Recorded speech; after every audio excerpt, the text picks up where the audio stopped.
everyone. I'm Amanda with RetireWise, and we're here with Todd today to discuss legacy planning. So we'll go ahead and jump into the first question. What is legacy planning, and why is it important for individuals and families at any stage of life?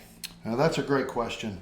Legacy planning is having a plan, laying out what exactly you want done during your life and even after your life.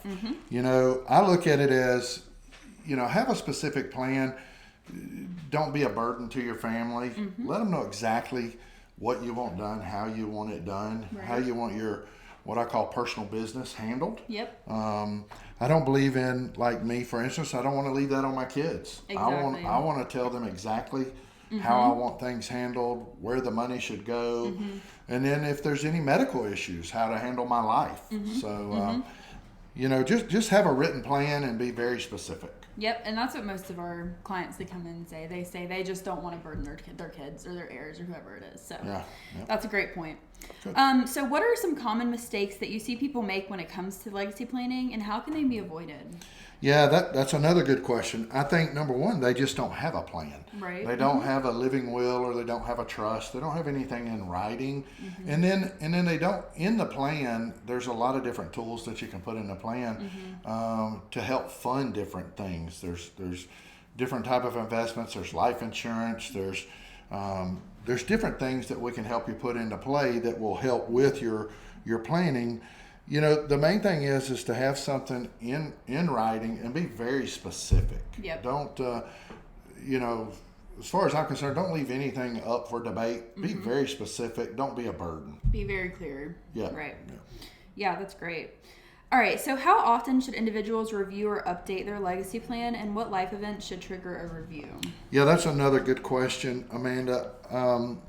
We like to review it every 12 months. Okay, yeah. At least every 12 months. And then if someone has something like a death in the family, they have a child, they go through a divorce, something like that, you may want to visit that a little more sooner. Okay.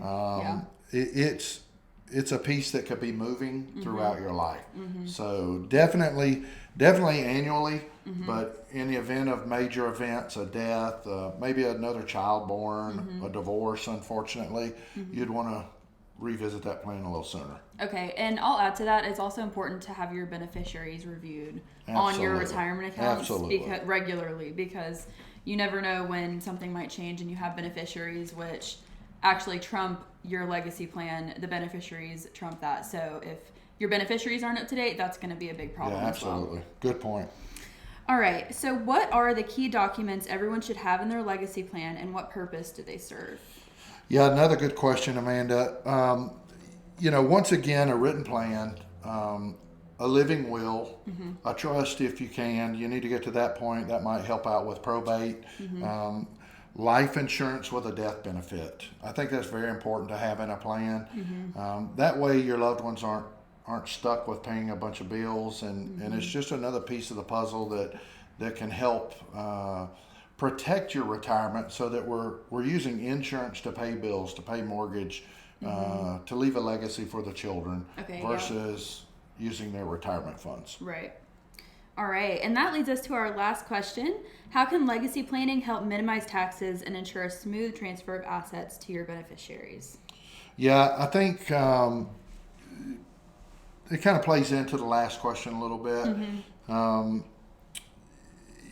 I think life insurance is the play there, in my opinion, that if you have enough life insurance and you have that, it's a tax-free death benefit that rolls on to your beneficiary, your family, and it will help cover the bills and help protect your assets. Okay, perfect.